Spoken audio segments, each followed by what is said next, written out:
सुप्रभात। जैसे कि हम सब एजेकियल की पुस्तक पढ़ रहे हैं और हम देखते हैं कि किस प्रकार से परमेश्वर अपने लोगों से बातचीत करने के लिए कई चीजों का सहारा लेते हैं ताकि वो अपने लोगों से संपर्क बना सके। इसलिए आज हम कुछ चिट चैट अर्थात बातचीत को देखने जा रहे हैं जो यहां हो रही है। आप जानते हैं कि लोग खाने की मेज में आपस में कैसे इकट्ठे होते हैं और बातें करते हैं। ओ, ये हुआ, क्या आपने इसके बारे में सुना है? और आज हम जो चिट चैट पढ़ने और सीखने जा रहे हैं उसमें परमेश्वर भी शामिल है और इसलिए गॉड भी कुछ बातचीत कर रहे हैं। लोग तो बातें करते रहे लेकिन परमेश्वर भी कुछ बातें कर रहे हैं और वह कह रहे हैं, आप लोग ऐसा कैसे सोचते हैं? आप इसके बारे में क्या सोचते हैं? और इन चिट चैट के माध्यम से हम कुछ बेहतरीन सबक सीखने जा रहे हैं। एजेकियल की पुस्तक में बहुत सी ऐसी बातें पाई जाती हैं और बाइबल में भी कई ऐसी बातें हैं, लेकिन हम उनमें से कुछ ही देखेंगे। एजेकियल की पुस्तक में क्या हो रहा है? यहां बेबीलोन ने आकर यरूशलेम पर आक्रमण किया था, लेकिन उन्होंने मंदिर पर कब्जा नहीं किया था, इसलिए मंदिर अभी भी बना हुआ था, लेकिन यरूशलेम पर कब्जा कर लिया गया था। कुछ लोगों को यरूशलेम में छोड़ दिया गया था और कुछ लोगों को यरूशलेम से नई जगह बेबीलोनिया ले जाया गया था। जिन्हें बेबीलोन ले जाया गया था वे दुखी थे कि ये क्या हुआ और वे सोच रहे थे कि वे कुछ महीनों के लिए वहां रहेंगे, हो सकता है अधिकतम 2 वर्ष, और उसके बाद हम वापस यरूशलेम चले जाएंगे, क्योंकि परमेश्वर हमें कभी नहीं छोड़ेगा। परंतु परमेश्वर की योजना यह थी कि वे 70 वर्ष तक वहां रहेंगे और उन्हें वहां बसना है और खुश रहना है। यिर्मयाह भविष्यवक्ता था जो उन लोगों के साथ बात करता था जो यरूशलेम में पीछे रह गए थे, और एजेकियल वह भविष्यवक्ता था जिसने उन लोगों से बात की जिन्हें यरूशलेम से बेबीलोन ले जाया गया था। इसलिए वह निर्वासितों से बात कर रहा था और उन्हें परमेश्वर की इच्छा को समझने में मदद कर रहा था। तो चलिए कुछ चिट चैट, कुछ विचारों को देखते हैं जो कि चारों ओर चल रही थी, और मैंने अपने संदेश का शीर्षक टेबल टॉक रखा है। आइए आगे बढ़ते हैं और एजेकियल 12 में चलते हैं और हम वचन 22 को देखेंगे। या हम लोग या कुछ चीजों को और टिप्पणियों को देखेंगे जिन्हें गॉड ने सुना है। आइए हम एजेकियल 12 अनुच्छेद 21 और 22 पढ़ेंगे। एजेकियल 12 का 21 और 22, और लिखा है, फिर यहोवा का यह वचन मेरे पास पहुंचा, हे मनुष्य की संतान, यह क्या कहावत है जो तुम लोग इस्राएल के देश में कहा करते हो? दिन अधिक हो गए हैं और दर्शन की कोई बात पूरी नहीं हुई। यहां पे हम देखते हैं कि किस प्रकार से यह वचन बता रहा है कि उनके बीच में एक कहावत चल रही थी, और कहावत थी कि जो है दर्शन जो है अभी तक पूरा नहीं हुआ, इतने दिन हो चुके हैं। मुझे नहीं पता ये एजेकियल क्या बातें कर रहा है। और यही सब चीजें लोग सोच रहे थे कि क्या आप जानते हैं कि एजेकियल कैसे बातें कर रहा है, कि हमें पता है कि हम लोग यहां आ गए हैं। और क्या आप जानते हैं एजेकियल क्या कह रहा है? क्या आप जानते हैं कि मंदिर नष्ट होने जा रहा है और यरूशलेम को कुचल दिया जाएगा? पर हम जानते हैं कि सभी चीजें नहीं होने वाली है। एंड सी यही मेंटालिटी उन लोगों में चल रही थी। ये इजरायली लोग यही सब कुछ सोच रहे थे। दूसरे शब्दों में वे जो कह रहे हैं वह एजेकियल द्वारा कहीं भी भविष्यवाणी जो कि परमेश्वर के वचन के अनुसार है वह सही नहीं है। क्योंकि एजेकियल कह रहा है कि यरूशलेम नष्ट होने वाला है, परंतु वास्तव में मंदिर अभी भी बरकरार था। इसलिए वे एजेकियल का मजाक उड़ा रहे थे। देखो एजेकियल, आप जो कह रहे हैं यरूशलेम नष्ट हो जा रहा है, लेकिन आप जानते हैं कि यह नष्ट नहीं हुआ है। और उस समय सच भी था, उस समय तक वह नष्ट नहीं किया गया था। यहूदी जो बेबीलोन में थे उन्होंने भी सोचा कि यह मंदिर कभी नष्ट नहीं होगा, क्योंकि परमेश्वर उसमें निवास करते हैं। और फिर भी एजेकियल ने कहा कि यरूशलेम नष्ट होने जा रहा है और मंदिर भी नष्ट हो जाएगा। और हम जानते हैं कि वे नष्ट हो गए। हम जो सबक यहां सीखते हैं वह यह है कि कभी भी परमेश्वर के वचन को हल्के में ना लें। अगर परमेश्वर ने कुछ कहा है तो वह जरूर होने वाला है। आपको यह समझना आवश्यक है कि बाइबल का 1/4 हिस्सा, करीबन 25% बाइबल में भविष्यवाणियां भरी हुई हैं। भविष्यवाणी क्या है? जो परमेश्वर ने कहा था, भविष्यवक्ता ने भविष्यवाणी की और वह बात सच हुई, वह भविष्यवाणी है। और बाइबल भविष्यवाणी से भरी हुई है। बाइबल का 25% से अधिक भाग भविष्यवाणी है। और इसलिए परमेश्वर ने जो कहा है वह हुआ।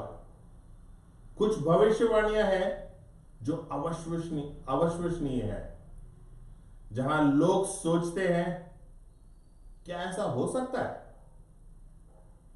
और फिर भी वह होता है। यह हमारे सीखने के लिए अच्छा सबक है। अगर प्रभु ने कुछ कहा है तो ऐसा होगा। और यही कारण है आपको बाइबल पर विश्वास करना चाहिए। जब आप देखते हैं कि बाइबल कुछ कह रही है या किसी घटना के बारे में बता रही है, तो हमें उस पर विश्वास करने की जरूरत है। उन्होंने सोचा था, मुझे नहीं लगता यह होने वाला है। और इसलिए आपको यह उदाहरण के तौर पे मैं समझाना चाहता हूं। 600 वर्ष में श्रीलंका एक बहुत ही शक्तिशाली राष्ट्र बनने जा रहा है, या भूटान एक शक्तिशाली राष्ट्र बनने वाला है। तो आप सोचेंगे, क्या भूटान भूटान क्या है? एक शक्तिशाली राष्ट्र, एक विश्व शक्ति। और आप सोचते हैं भूटान कहां है? इन मैप में ढूंढते हैं भूटान कहां है। या फिर अमेरिका एक दिन कुछ भी नहीं रहेगा, वह शक्तिशाली नहीं रहने वाला है। और हम जानेंगे भी नहीं कि यूएसए क्या है। हम सोचेंगे ऐसा भी कभी नहीं होगा। और मैं इस तरीके की भविष्यवाणियों की बात कर रहा हूं जो शास्त्रों में कही गई थी और पूरी भी हुई है। तो पहली बात जो हमने टेबल टॉक से सीखी वह थी ईश्वर के शब्दों को हल्के में ना लें। अगर वह कुछ कहता है तो उसका मतलब ठीक है और बाइबल में कोई गलती नहीं है, क्योंकि अगर एक भी गलती है तो आप बाइबल को त्याग सकते हैं, छोड़ सकते हैं, क्योंकि परमेश्वर के वचन में कोई गलती नहीं हो सकती है। परमेश्वर का वचन खरा है। दूसरी चिटचैट एजेकियल 14 में पाई जाती है। यहां गॉड द्वारा बनाई गई है या कही गई है। हम लोग चलेंगे एजेकियल 14 4 और 5। एजेकियल 14 का 4 और 5। इसलिए तू उनसे कह, प्रभु यहोवा यूं कहता है, इस्राएल के घराने में से जो कोई अपनी मूर्तें अपने मन में स्थापित करके और अपने अधर्म की ठोकर अपने सामने रखकर भविष्यवक्ताओं के पास आए, उसका मैं यहोवा उसकी बहुत सी मूर्तों के अनुसार ही उत्तर दूंगा।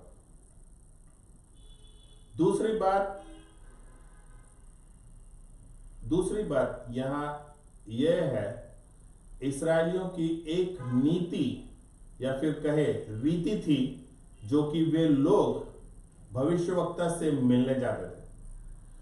चलो एजेकियल से मिलने जाते हैं, उससे पूछते हैं परमेश्वर क्या कहता है, क्योंकि हम वह करना चाहते हैं जो परमेश्वर कह रहा है।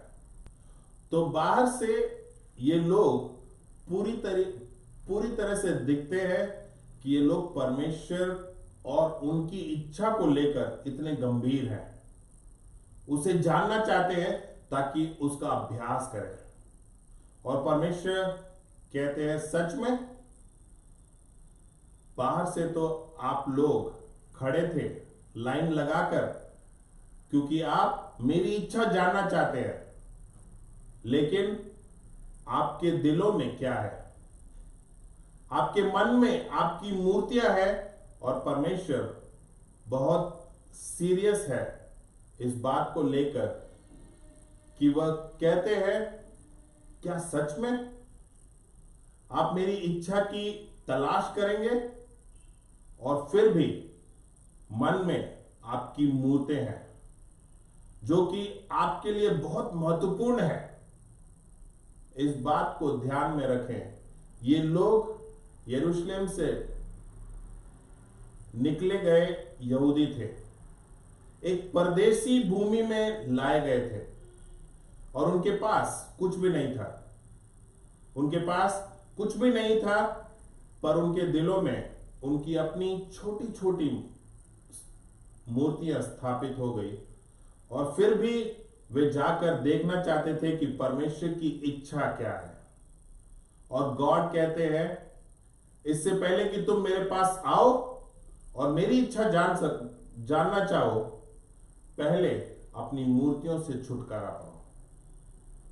हमारे लिए यहां सीखने के लिए बहुत कुछ है। आपको याद है जब आप एक मसीह बने थे और परमेश्वर का अनुसरण करना चाहते थे, आप कितने उत्साहित थे। आप परमेश्वर के लिए कहीं भी जाने के लिए और कुछ भी करने के लिए तैयार थे। और उन दिनों हम जैसे आसमान में उड़ रहे थे और हम सभी परमेश्वर का अनुसरण करने के लिए उत्साहित थे। और जैसे जैसे समय बीतता गया और परमेश्वर हमारे लिए पहले नंबर पर था, वह हमेशा नंबर 1 पर थे हमारे लिए उस समय। परंतु जैसे जैसे समय बीतता गया, हमने इधर उधर देखना शुरू कर दिया और हम इसे देखते हैं कि मुझे अपने जीवन में थोड़ा सा स्टाइल होने की जरूरत है, थोड़ा सा जीवन में सेटल होने की जरूरत है, थोड़ा घर बसाने की जरूरत है। फिर उसके लिए मुझे पैसा चाहिए, मुझे एक अच्छा घर, एक अच्छी नौकरी चाहिए, मैं मसीह के राज्य में बढ़ रहा हूं, अब मेरी शादी होनी चाहिए, क्योंकि मैं 22 साल 23 साल 24 साल का हूं, 24 साल का हूं, शादी की उम्र में हूं। शादी करने के लिए मुझे सही और अच्छी बहन को ढूंढने की जरूरत है। मुझे एक दोस्त की जरूरत है, मुझे एक दोस्त ढूंढने दो, और मुझे खाना चाहिए। पता है, जीने के लिए भोजन की जरूरत होती है। पता है कि आपको समाचार और सब खबरों का नॉलेज होना चाहिए, तो उसके लिए YouTube को जाने। अब मुझे व्हाट्सएप, फेसबुक, इंस्टाग्राम की जरूरत है, और दुनिया को मेरा चेहरा जानने की जरूरत है। फिर आप कुछ कपड़े और गेमिंग, शॉपिंग, मोबाइल और इन सभी चीजों में चले जाते हैं, और फिर भी ऐसा लगता है कि क्या जरूरत है, लगता है मैं कुछ भूल रहा हूं। और आपके दिल में एक छोटी सी नम्र आवाज कहती है कि परमेश्वर के लिए उनका कोई स्थान है। और फिर आप कहते हैं, हाँ, मुझे गॉड की जरूरत है, और उसका स्थान जो कि प्रथम था एक समय पर, परंतु अब इन सभी चीजों ने परमेश्वर को शायद 16 नंबर पे धकेल दिया है। हो सकता है आपकी सूची में शायद वो 17 नंबर पर या 18 पे हो। परमेश्वर कहता है कि मैं न्याय करूंगा। मैं यह नहीं कह सकता कि मैं मसीह हूं और अपनी मूर्तियों की एक सूची, एक लाइन लगाकर बैठा रहूं और कहूं कि यह महत्वपूर्ण है। परमेश्वर ने कहा नहीं, परमेश्वर ने कहा नहीं, यह सही नहीं है। परमेश्वर आज भी जीवन में नंबर 1 पर होना चाहिए। Table talk. आइए एक और चीज देखते हैं एजेकियल 14:12 से लेकर 14 में। परमेश्वर एजेकियल 14:12 से लेकर 14। तब यहोवा का यह वचन मेरे पास पहुंचा, हे मनुष्य की संतान, जब किसी देश के लोग मुझसे विश्वासघात करके पापी हो जाए और मैं अपना हाथ उस देश के विरुद्ध बढ़ाकर उसका अन्न रूपी आधार दूर करूं और उसमें अकाल डालकर उसमें से मनुष्यों और पशु दोनों का नाश करूं, तब चाहे उसमें नूह, दानियल और अय्यूब ये तीनों पुरुष हो, तो भी वे अपने धर्म के द्वारा केवल अपने ही प्राणों को बचा सकेंगे। प्रभु यहोवा की यही वाणी है। यहां परमेश्वर इजरायली लोगों के साथ बात कर रहे हैं। यहां 3 लोगों का उल्लेख किया गया है। वे कहते हैं कि अरे सुनो, नूह, दानियल और अय्यूब गॉड इन नामों का उदाहरण के तौर पे उपयोग करते हैं, और लोगों की समझ थी कि वे किसी और धर्मी जन की धार्मिकता पर भरोसा करके वे उद्धार पाएंगे। शायद उनके पिता या उनके पूर्वज हो सकते हैं, और कोई और भी हो सकता है। उनके अपनी सुरक्षा या बचाव के लिए, उनके भविष्य के लिए, ताकि न्याय से बचा जा सके, परमेश्वर के न्याय से वो बचे रहे। तो मैं इन महान लोगों पर अपना भरोसा रखने वाला हूं, और इसलिए परमेश्वर कहता है कि भले ही उनके साथ नूह या उनके साथ दानियल या उनके साथ अय्यूब हो, फिर भी उनकी धार्मिकता आपको नहीं बचा सकती है। उनकी धार्मिकता आप में नहीं आ सकती है और आपको धर्मी नहीं बना सकती है। वो धर्मी है और यह अच्छा है, लेकिन आपको खुद धर्मी बनना होगा। अपने आप को बचाने के लिए आप नहीं कह सकते क्योंकि ये व्यक्ति धर्मी है, वह धर्मी है क्योंकि मेरा नेता धर्मी है। और अगर मैं खुद को उस नेता से या उस धर्मी जन से जोड़ दूं तो मैं किसी तरह सुरक्षित रहूंगा और मेरा न्याय नहीं होगा। किसी तरह से मैं बच निकलूंगा। नहीं, परमेश्वर कहता है नहीं, आप किसी और की धार्मिकता की ओर नहीं देख सकते। अपने उद्धार के लिए धर्मी बचाया जाएगा और दुष्ट को दंडित किया जाएगा। यह एक चीज है जो कि इजरायलियों को, इन यहूदियों को समझने की आवश्यकता थी, जो कि बैबिलोन में आए थे।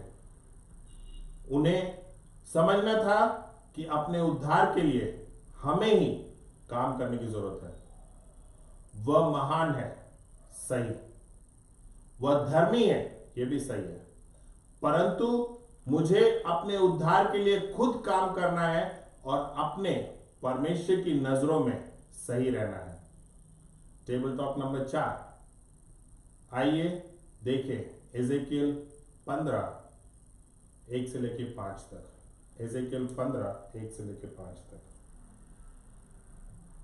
एजेकियल 15 का 1 से लेकर 5 तक। और यहां लिखा है, फिर यहोवा का वचन मेरे पास पहुंचा, हे मनुष्य की संतान, सब वृक्षों में अंगूर की लता की क्या श्रेष्ठता है। अंगूर की शाखा जो जंगल में पेड़ों के बीच उत्पन्न होती है, उसमें क्या गुण है। क्या कोई वस्तु बनाने के लिए उसमें से लकड़ी ली जाती है, या कोई बर्तन टांगने के लिए उसमें से खूंटी बना सकते हैं। वह तो ईंधन बनाकर आग में झोंकी जाती है। उसके दोनों सिर आग में जल जाते हैं और उसके बीच का भाग भस्म हो जाता है। क्या वह किसी भी काम की है। देख, जब वह बनी थी तब भी वह किसी काम की नहीं थी, फिर जब वह आग में ईंधन होकर भस्म हो गई है तब किसी काम की हो सकती है। परमेश्वर द्वारा शुरू की गई एक और टेबल टॉक, बातचीत या फिर एक और तर्क। आइए वचन 2 पर ध्यान केंद्रित करते हैं। यह लिखा है, हे मनुष्य की संतान, सब वृक्ष में अंगूर की लता की क्या श्रेष्ठता है। अंगूर की शाखा जो जंगल में पेड़ों के बीच उत्पन्न होती है, उसमें क्या गुण है।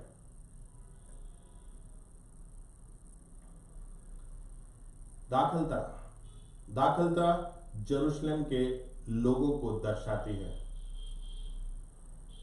जब इस्राएली लोग, जो पूरे इस्राएली लोग थे, चाहे वो यरूशलेम में थे या बैबिलोन में, पूरे यरूशलेम के लोगों को दाखलता से परमेश्वर संबोधित करते हैं। दाखलता व्यापक रूप से देखे तो पूरे इस्राएल को बोला जाता है। अब परमेश्वर क्या कह रहे हैं। वो कह रहे हैं कि दाखलता शाखा का कोई उपयोग है नहीं। इसके बारे में सोचे कि दाखलता का मूल उद्देश्य फल देना है, लेकिन परमेश्वर कहते हैं कि इन शाखाओं को देखो, इसका कोई उपयोग है क्या। क्या यह बहुत विशेष या असाधारण है। नहीं है। मान लीजिए कि हम उन शाखाओं को लेते हैं और अपने आप को गर्म रखने के लिए आग में डालते हैं, क्या इसके बाद इसका कोई उपयोग है? नहीं, कोई फायदा नहीं है। और इसलिए परमेश्वर कह रहे हैं कि दाखलता का एक उद्देश्य है, और वह यह है कि वो अच्छी तरह से फल दे। ये लोग अब यरूशलेम से बैबिलोन में चले गए थे, और वे केवल अपने बारे में ही सोच रहे थे कि मुझे क्या करना चाहिए, कैसे चलेगा। और परमेश्वर कह रहा है कि शायद तुम्हें बैबिलोन से बात करना चाहिए और उन्हें उनसे परमेश्वर के बारे में बात करनी चाहिए, और बैबिलोन को सच्चे ईश्वर से मिलवाना चाहिए। जिस परमेश्वर ने स्वर्ग और पृथ्वी बनाया है, शायद यही कारण होगा कि ईश्वर उन्हें बैबिलोन में शिफ्ट किया। परमेश्वर की योजना थी कि बैबिलोन को सच्चाई पता लगे, लेकिन इन लोगों ने कोई फल नहीं दिया, बल्कि परमेश्वर को लेकर कुड़कुड़ कर रहे थे कि परमेश्वर क्या कर रहा है। और गॉड कह रहे हैं कि इस दाखलता का कोई फायदा नहीं है। और मुझे लगता है कि हम शिष्यों के लिए एक महत्वपूर्ण सबक है। हम कहते हैं कि हम शिष्य हैं, और शिष्य शिष्य बनाता है। शिष्य शिष्य को सहायता करता है। शिष्य गैर शिष्यों को शिष्य बनाने में मदद करता है। यदि हम ऐसा करने में लवलीन नहीं है, यदि हम लोगों के साथ या तो उन्हें ईश्वर के बारे में जानने में मदद करने के लिए नहीं है, या जो लोग पहले से ही ईश्वर के बारे में जानते हैं, उन्हें ईश्वर में सुरक्षित रखने और मजबूत बनाने में मदद करने के लिए काम नहीं कर रहे हैं, तो परमेश्वर कहता है इस दाखलता का कोई फायदा नहीं। टेबल टॉक नंबर 5, एजेकियल 16 1 से लेके 5 तक हम लोग देखेंगे। टेबल टॉक नंबर 5, एजेकियल 16 का 1 से 5। फिर यहोवा का यह वचन मेरे पास पहुंचा, हे मनुष्य की संतान, यरूशलेम को उसके सब घृणित काम जता दे, और उससे कह, हे यरूशलेम, प्रभु यहोवा तुझसे यूं कहता है, तेरा जन्म और तेरी उत्पत्ति कनानियों के देश से हुई। तेरा पिता तो एमोरी और तेरी माता हित्तैनी थी। तेरा जन्म ऐसा हुआ कि जिस दिन तू जन्मी उस दिन न तेरा नाल काटा गया, न तू शुद्ध होने के लिए धोई गई, न तेरा कुछ लोन मला गया, और न तो कुछ कपड़ों में लपेटी गई। किसी की दृष्टि तुझ पर नहीं हुई कि इन कामों में से तेरे लिए एक भी काम किया जाता, वरन अपने जन्म के दिन तू घृणित होने के कारण खुले मैदान में फेंक दी गई थी। परमेश्वर एक बार फिर यरूशलेम के लोगों से, इस्राएलियों से बात कर रहे हैं। वह कह रहे हैं कि मनुष्य के पुत्र, जो कि एजेकियल है, इन लोगों का सामना कर और इन लोगों को बता। हम वचन 3 पर ध्यान केंद्रित करेंगे। वचन 3 पर लिखा है, और उससे कह, हे यरूशलेम, प्रभु यहोवा तुझसे यूं कहता है, तेरा जन्म और तेरी उत्पत्ति कनानी देश से हुई। तेरा पिता तो एमोरी और तेरी माता हित्तैनी थी। मुझे लगा कि ये लोग इजरायली थे। गॉड एमोराइट्स, हिटाइट्स को क्यों ला रहे हैं? ये क्या है? यही चल रहा है कि परमेश्वर कह रहे हैं कि तुम्हारा पिता एक एमोराइट था, और एमोराइट एक बड़ा कबीला है जो कनान देश की भूमि में बसा हुआ है। एमोराइट कुछ और नहीं बल्कि कनानी लोग हैं। इन लोगों के आने से पहले हित्तियों का एक और समूह है जो तब इस भूमि में रहता था। इजराइलियों के वहां आने से पहले, और जब इजरायली वहां आए तो अमेरियों और हित्तियों के बीच एक बड़ी बातचीत थी। और परमेश्वर यह नहीं कह रहा है कि शारीरिक तरीके से इनके पिता और माता अमोरी और हित्ती लोग हैं। गॉड शारीरिक या भौतिक तरीके से यह नहीं कह रहा है। शारीरिक रूप से पिता और मां सभी इजरायली ही थे। यहूदियों ने उनकी इस शुद्धता बनाए रखा था, परंतु नैतिक रूप से उनके व्यवहार में, उनके नैतिक मूल्यों में अगर देखें तो वे, उनके पिता अमोरी और मां हिटाइट्स थे। तो ईश्वर कह रहे थे कि तुम लोग अपने को एक पवित्र जाति बुलाते हो, परमेश्वर के चुने हुए होने का दावा करते हो, लेकिन आपके नैतिक मूल्य, आपके चाल चलन, आपके व्यवहार को देखकर ऐसा नहीं लगता है। इसमें हम क्या सबक सीख सकते हैं? मुझे लगता है कि सबक बहुत साधारण और स्पष्ट है। इस पॉइंट से हम मसीह होने का बहुत दावा करते हैं, परंतु हम जो जीवन जी रहे हैं वो बहुत सांसारिक मान्यता से भरा है।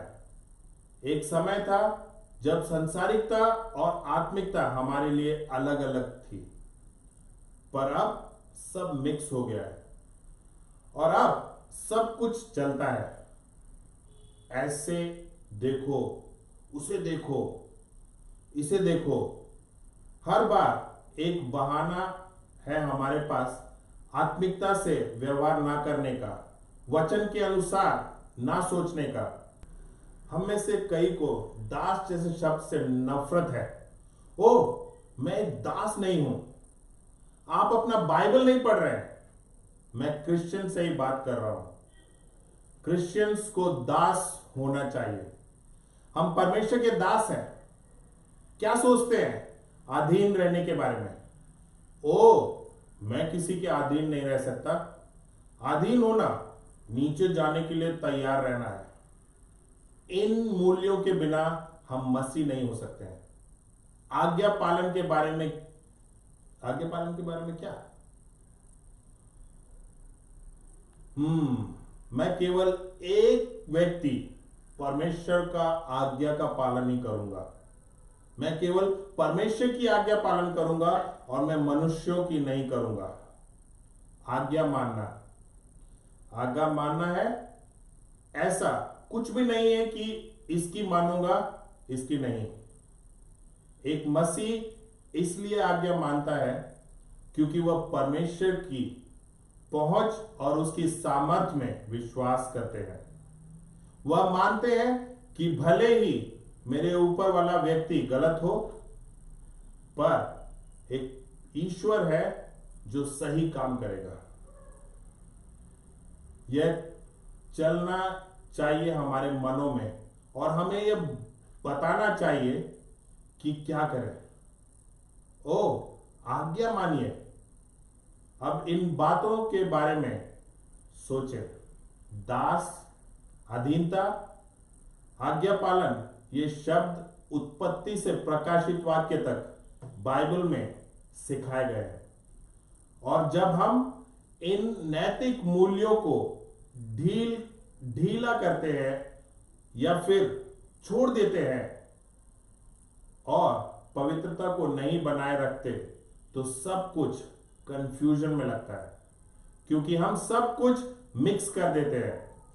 ओ, दुनिया बदल गई है। अब दुनिया बदल सकती है, लेकिन परमेश्वर का वचन नहीं। यदि हम एक मसीह हैं, तो हम उनके वचन की परवाह करते हैं। हमें दुनिया क्या सिखाती है नहीं सोचना, बल्कि देखते हैं कि परमेश्वर का वचन क्या सिखाता है, और उसके स्तर पर हम आते हैं। हम जानते हैं कि हम दुनिया से अपने नैतिक मूल्य नहीं सीख सकते, यहां तक कि मेरी भावनाओं से भी नहीं, जो मैं महसूस करता हूं उससे भी नहीं। मैं पाप को सही नहीं ठहरा सकता। आप एजेकियल 16 को घर जाकर अपने शांत समय में इसे पढ़िए। यह वास्तव में यह हमें चुनौती देता है। यह ईश्वर के प्रेम के बारे में बता सकता है कि जो इस्राएल के प्रति कितना गहरा प्रेम परमेश्वर का है, वह कितना गहरा है, वह इस्राएल के प्रति कितना दयालु है। और यह क्या केवल इस्राएल की ओर है? नहीं, आपके प्रति भी और हर किसी के प्रति ईश्वर का प्रेम गहरा, और वह सहानुभूति रखता है। वह उसके साथ काम करता है, और जब परमेश्वर क्रोधित होता है तो उसका क्रोध धर्मी है, और हमें हमारे क्रोध की तुलना परमेश्वर के क्रोध से नहीं करनी चाहिए। मैं आशा करता हूं और मैं प्रार्थना करता हूं कि हम एजेकियल अध्याय 16 से सीखें, और जो उच्च नैतिक मूल्य मिले वे हमें निर्देशित करें कि वे हमें बदल दें, और फिर हम दुनिया को बदल दें। मुझे आशा है कि जब परमेश्वर अपनी मेज पर हमारे साथ बात करते हैं, जब वह हमारे साथ चिट चैट करते हैं, तो मैं आशा और प्रार्थना करता हूं कि हम अपने कान खुले रखें और ध्यान दें कि वह क्या कह रहा है, क्योंकि वे सच्चे और बहुत ही उचित है। ईश्वर की पूरी महिमा हो।